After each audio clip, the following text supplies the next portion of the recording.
आप सभी का एक बार फिर मैं स्वागत करता हूं अपने भोजपुरी इंटरटेनमेंट यूट्यूब चैनल पर। बॉलीवुड के बहुत ही हिट और बहुत ही ब्लॉकबस्टर सॉन्ग जिस गाने का नाम है छम्मा छम्मा, इस गाने का भोजपुरी वर्जन आ रहा है और इस भोजपुरी वर्जन में अपनी आवाज़ दी है इस गाने में शिल्पी राज जी ने और इस गाने में फीचरिंग की है नम्रता मल्ला जी। ये गाना हम लोगों को टिप्स भोजपुरी के ऑफिशियल यूट्यूब चैनल पर 25 तारीख को देखने को मिलेगा। इस गाने के टीज़र को लॉन्च कर दिया गया है। अभी तक यदि आपने इस गाने के टीज़र को नहीं देखा है तो जाएं टिप्स भोजपुरी के ऑफिशियल यूट्यूब चैनल पर और इस ट्रेलर को देखें। ट्रेलर बहुत ही लाजवाब और बहुत ही शानदार बनाया गया है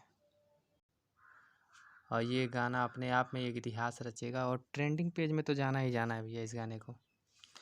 तो फिर मिलेंगे अगले अपडेट के साथ, तब तक जय हिंद, जय भोजपुरी।